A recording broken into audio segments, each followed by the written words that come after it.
Hello students, previous class lecture 16 में हम लोगों ने संकुलन प्रभाज अर्थात पैकिंग फ्रैक्शन और संकुलन दक्षता या पैकिंग इफिशिएंसी के बारे में पढ़ा था और तीनों प्रकार की इकाई सेल के लिए इसका डेरिवेशन किया था। साधारण घनी इकाई सेल के लिए, कार्य केंद्रित घनी इकाई सेल के लिए और फलक केंद्रित के लिए। डेरिवेशन बहुत ही इजी है, आप इसको आसानी से कर भी सकते हैं। नहीं अगर डेरिवेशन कर पाते हैं तो इसमें जो परसेंटेज है यानी जो संकुलन प्रभाज है या संकुलन दक्षता है, इसको लर्न करना बहुत ही इंपॉर्टेंट है। तो इस टेबल के माध्यम से क्या करेंगे हम, प्रत्येक इकाई सेल कणों की संख्या, समन्वय संख्या, ए और आर यानी इसी इकाई सेल के लिए परमाणु त्रिज्या या घटक कण की त्रिज्या आर और कोर की लंबाई ए में क्या संबंध है, वो संकुलन प्रभाज और संकुलन दक्षता, सारी चीजें एक साथ यहां पर पढ़ेंगे। प्रत्येक इकाई सेल कणों की संख्या हम लोगों को पता है।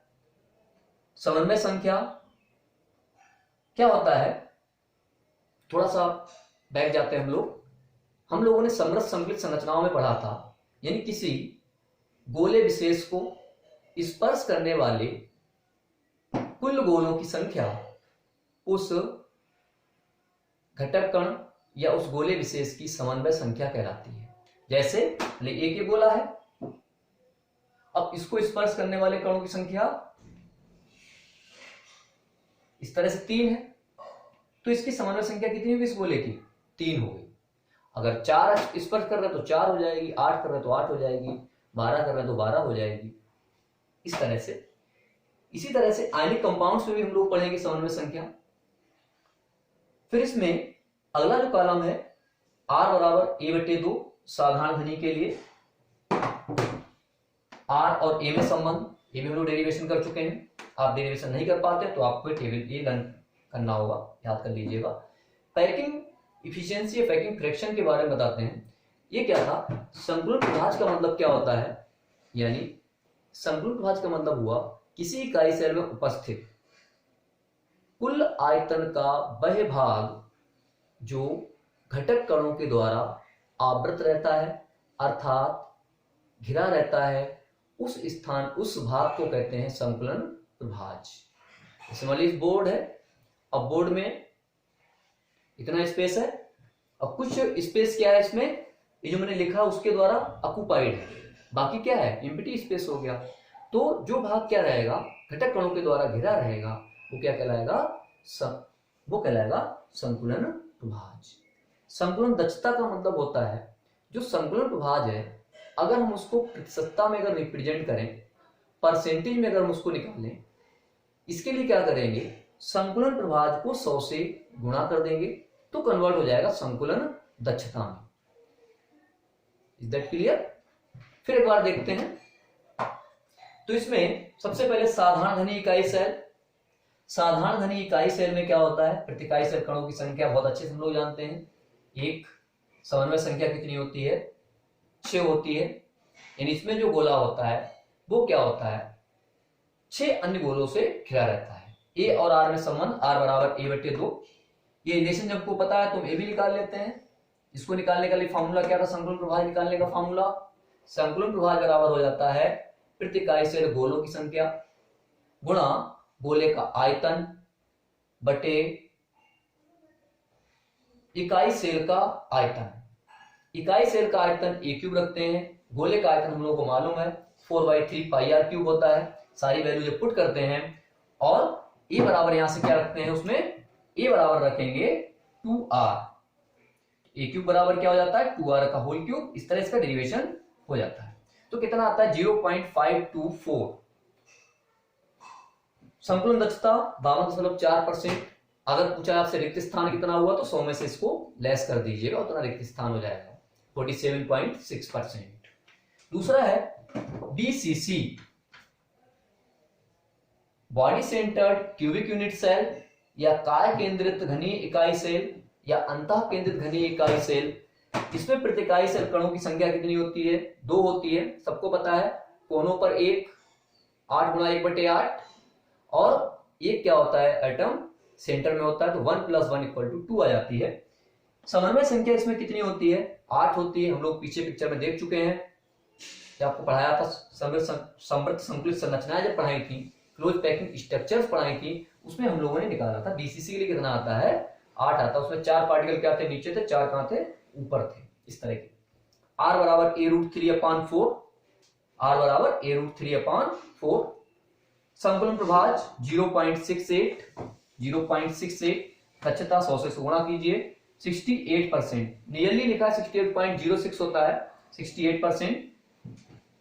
तीसरा है फलक केंद्रित घनी इकाई सेल, या इसको बोलेंगे एफसीसी। प्रति इकाई सेल कणों की संख्या क्या होती है, इसमें 4 होती है। कोनों पर कणों का योगदान, कोनों पर 8 × 1/8, 1 हो गया। फिर फलक केंद्रों पर कितने होते हैं, 6 × 1/2, 3 हो गया, 1 + 3 4। तो यहां पर कितना हो जाता है, एफसीसी में 4 होता है, याद रखिएगा। समन्वय संख्या कितनी होती है, इसमें 12 होती है। इसमें क्या होते हैं, समन्वय संख्या जो होती है, यानी प्रत्येक परमाणु क्या होगा, प्रत्येक घटक कण क्या होता है, इसमें 12 अन्य गोलों से घिरा रहता है। हमने इसकी संरचना बनाई थी एससीपी में, आप देख सकते हैं। उसमें R = a/2√2, 0.74 या 74%। फिर आते हैं HCP, फुल फॉर्म हो जाएगी हेक्सागोनल क्लोज पैकिंग।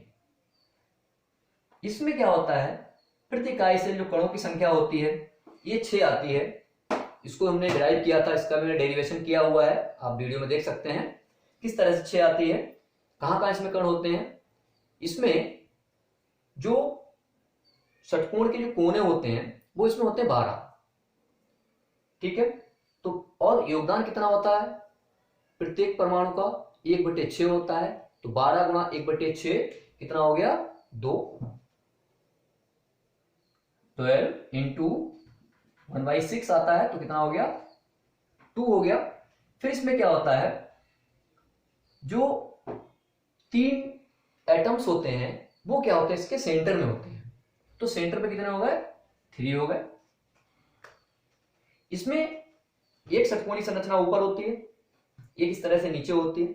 तो इसमें क्या हो जाता है, एक फलक केंद्र ऊपर, एक फलक नीचे, और दोनों फलकों पे क्या होता है, एक एक परमाणु होता है। और आपको पता है कि फलकों पर कणों का योगदान कितना होता है, 1/2।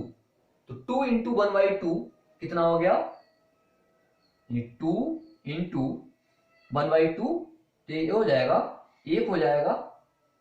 तो इस तरह से कितना आ जाता है, एससीपी में 6 आ जाता है। शायद समझ में आ गया होगा आप लोगों को। नहीं आया है, आप वीडियो को बार बार देखिएगा, 1-2 बार 2-3 बार आप देखेंगे तो आपको इजीली समझ में आ जाएगा। आप सोचे कि एक बार में मैं बस देख लूं, पढ़ लूं, नहीं, बार बार रिवाइज कीजिएगा इन चीजों को, बहुत आसानी समझ में आएगा, सारे कॉन्सेप्ट आपके क्लियर हो जाएंगे। नेक्स्ट, संकुलन दक्षता या संकुलन प्रभाज का मान, इसका भी जो है वो एफसीसी के समान ही होता है, यानी 0.74 या 74%। ओके। नेक्स्ट इसमें एक और बचा हुआ है सीसीपी टाइप का। सीसीपी के लिए भी क्या होता है, सीसीपी के लिए प्रति इकाई से जो कणों की संख्या होती है वो 12 होती है, इसकी हमें जरूरत नहीं है। और इसके लिए भी कितना होता है, 0.74, और संकुलन दक्षता कितनी होती है, 74 होती है। तो ध्यान में हम लोग क्या देखो रखेंगे, FCC, HCP, FCC, HCP, CCP, तीनों के लिए जो संकुलन प्रभाज या संकुलन दक्षता है ये क्या होती है, एक बराबर होती है, 74% होती है, 0.74। तीनों के लिए समन्वय संख्या का मान क्या होता है, एक बराबर होता है। बहुत इंपॉर्टेंट है, पूछा भी जाता है आपसे। तो ये सब हम लोग ड्राइव कर चुके हैं, जितना मैंने आपको यहाँ पे टेबल समराइज्ड किया है, इस टेबल के माध्यम से ये सब क्या किया है, आप लोग सारे डेरिवेशन कर चुके हैं, कैसे क्या आया है बहुत अच्छे से। अगर आप इन सब चीजों को अच्छे से करना तैयार करना चाहते हैं, कंपटीशन में बहुत सारे यहाँ से क्वेश्चन आते हैं, कंपटीशन में वही बच्चा फाइट कर पाता है।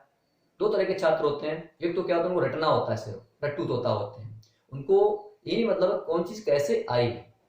तो रटने के लिए बहुत अच्छा है, आप इस टेबल को अच्छे से रट लीजिएगा। ठीक है, न्यूमेरिकल आएगा तो भी आप कर लेंगे, डायरेक्ट क्वेश्चन आएगा यहाँ से कोई भी तो भी आप कर सकते हैं। लेकिन सब कैसे आया कंपटीशन में जानना बहुत जरूरी होता है। कंपटीशन आप तभी फाइट कर पाएंगे जब आपको बारीकियां पता होंगी। बहुत ही आसान चैप्टर है, सॉलिड स्टेट ठोस अवस्था, हम लोग पहला चैप्टर पढ़ रहे हैं। मैं समझ रहा हूं कि शायद जो छात्र लगातार जुड़े हुए हैं मुझसे, लगातार वीडियोज को देख रहे होंगे, क्रम से देख रहे होंगे, तो उनको समझ में आ रहा होगा।